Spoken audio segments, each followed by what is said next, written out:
Hi all welcome back to 30 days weight loss challenge. അങ്ങനെ നമ്മളുടെ weight loss ജേണിയുടെ 16ാമത്തെ ദിവസത്തിലാണ് ഇന്നിപ്പോൾ നമ്മൾ എത്തി നിൽക്കുന്നത്. നമ്മളുടെ ജേണിയുടെ പകുതി വഴി നമ്മൾ കൃത്യമായിട്ട് പൂർത്തീകരിച്ചിട്ടുണ്ട്. ഇനി അങ്ങോട്ട് 15 ദിവസം കൂടിയും കഴിഞ്ഞാൽ നമ്മളുടെ ഓരോരുത്തരുടെയും കയ്യിൽ കൃത്യമായിട്ട് ഡയറ്റും വർക്കൗട്ടും വാട്ടർ ഇൻടേക്കും എല്ലാം നല്ല രീതിയിൽ ശ്രദ്ധിച്ചിട്ടുണ്ടെങ്കിൽ നിങ്ങളുടെ ഓരോരുത്തരുടെയും കയ്യിൽ എന്തുണ്ടാവും, നല്ലൊരു റിസൾട്ട് ഉണ്ടാവും. ഈ ഒരു കുറച്ച് ദിവസം കൊണ്ട് തന്നെ എനിക്ക് എന്തായാലും ഒരു വ്യത്യാസം സ്വയം തോന്നി തുടങ്ങിയിട്ടുണ്ട്. അതുപോലെ നിങ്ങൾക്ക് ഓരോരുത്തർക്കും എന്തൊക്കെ വ്യത്യാസം തോന്നി തുടങ്ങിയിട്ടുണ്ടെന്നുള്ളത് താഴെ കമൻറ്റിൽ രേഖപ്പെടുത്തുക. ഞാൻ കാരണം ഓരോരുത്തർക്കും എന്തെങ്കിലുമൊക്കെ റിസൾട്ട് കിട്ടുന്നുണ്ടെങ്കിൽ അതറിയുമ്പോഴാണ് എനിക്കും ഒത്തിരി സന്തോഷമാവുന്നത്. അപ്പോൾ നിങ്ങളുടെ അഭിപ്രായങ്ങൾ താഴെ കമൻറ്റ് ചെയ്യാം. പിന്നെ എല്ലായിടത്തും മഴയും വെള്ളപ്പൊക്കവും മണ്ണിടിച്ചിലും ഒക്കെയാണ്. എല്ലാവരും സേഫായിട്ടിരിക്കുന്നു എന്ന് വിചാരിക്കുന്നു. ആരും അറിഞ്ഞുകൊണ്ട് അപകടങ്ങളിൽ ചെന്ന് പെടാതിരിക്കുക. ഈ ഒരു സമയത്ത് ആവശ്യമില്ലാത്ത യാത്രകളൊക്കെ ഒന്ന് ഒഴിവാക്കി എല്ലാവർക്കും നല്ലത് വരാനായിട്ട് പ്രാർത്ഥിക്കുക. ഇപ്പോൾ ഞങ്ങളുടെ സ്ഥലമാണെങ്കിലും കണ്ടിന്യൂസ് ആയിട്ടൊരു 2-3 ദിവസം മഴ പെയ്ത് കഴിഞ്ഞാൽ വെള്ളക്കെട്ടൊക്കെ ഉള്ള പ്രദേശം തന്നെയാണ്. ഇതുവരെ ഇവിടെ വളരെ ഓക്കെ ആയിട്ടാണ് പോകുന്നത്.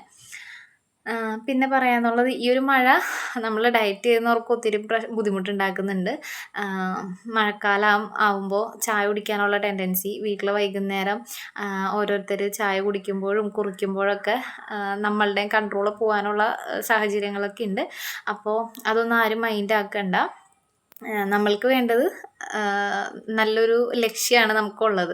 വെയിറ്റ് കുറയ്ക്കുക, നമ്മൾ ആഗ്രഹിക്കുന്ന രീതിയിലേക്കൊക്കെ മാറുക എന്നുള്ളത്. അപ്പോൾ ആ ഒരു വശത്തേക്ക് നമ്മൾ കണ്ണോടിക്കാതെ ഇരിക്കുക. പിന്നെയുണ്ട്, ഇൻസ്റ്റയിൽ നമ്മളിങ്ങനെ റീൽസൊക്കെ തോണ്ടിക്കൊണ്ടിരിക്കുമ്പോൾ ഈ ഫുഡ് വീഡിയോസൊക്കെ കാണുമ്പോൾ നമുക്ക് ഭക്ഷണം കഴിക്കാനുള്ള ഭയങ്കരമായ ഒരു ത്വര ഉണ്ടാവും. അപ്പോൾ അങ്ങനെയുള്ള ആൾക്കാർ ആ കാര്യങ്ങളൊക്കെ ഒന്ന് ഉപേക്ഷിക്കുക. അപ്പോൾ നമുക്ക് നമ്മളുടെ മൈൻഡ് സെറ്റായിരിക്കുള്ളൂ. പിന്നെ എല്ലാവർക്കും അങ്ങനെയാണെന്നല്ല കേട്ടോ, എങ്കിലും കുറച്ച് പേരൊക്കെ ഉണ്ട് അങ്ങനെ വീഡിയോസൊക്കെ കാണുമ്പോൾ ഭക്ഷണം കഴിക്കാനൊക്കെ തോന്നുന്നവർ. എന്തായാലും നമ്മളുടെ കയ്യിൽ തന്നെയാണ് നമ്മളുടെ കൺട്രോള്.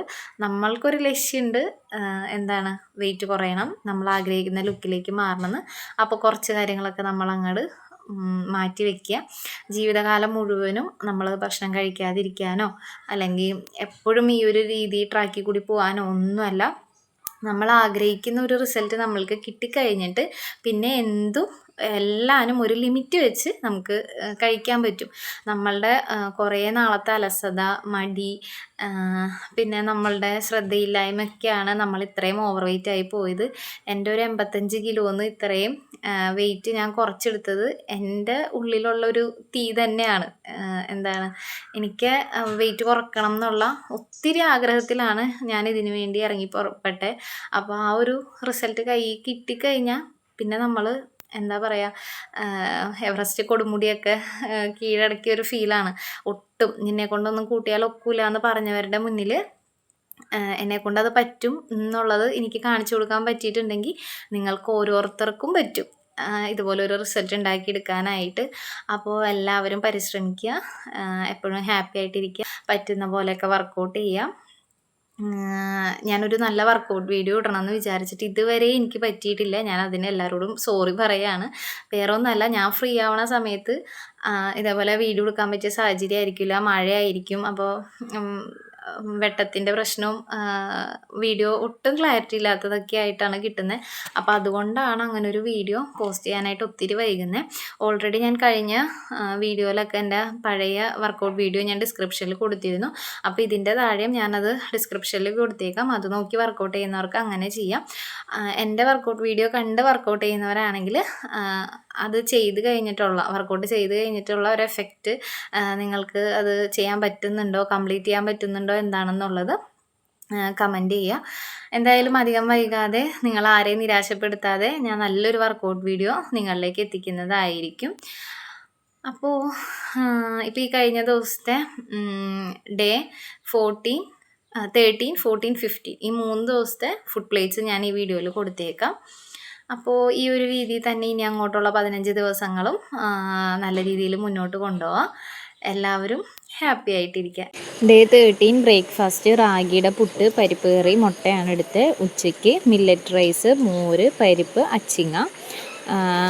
സന്ധ്യക്ക് കഴിച്ചത് കുക്കുംബർ, ആപ്പിള്, മുട്ട. ഇതൊക്കെയായിരുന്നു. 14 രാവിലെ ബ്രേക്ക്ഫാസ്റ്റ് റാഗി സ്മൂത്തി, ലഞ്ച് 2 ചപ്പാത്തി, ബീഫ് കറി, ചെറുപയർ, ഡിന്നർ ചിക്കൻ വേവിച്ചതും ചെറുപയറും.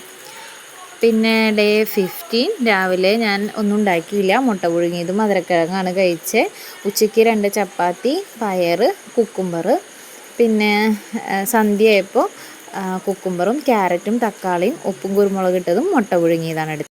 വീഡിയോസൊക്കെ ഇഷ്ടപ്പെടുന്നുണ്ടെങ്കിൽ ലൈക്ക് ചെയ്യുക, കമൻറ്റ് ചെയ്യുക, സബ്സ്ക്രൈബ് ചെയ്യുക.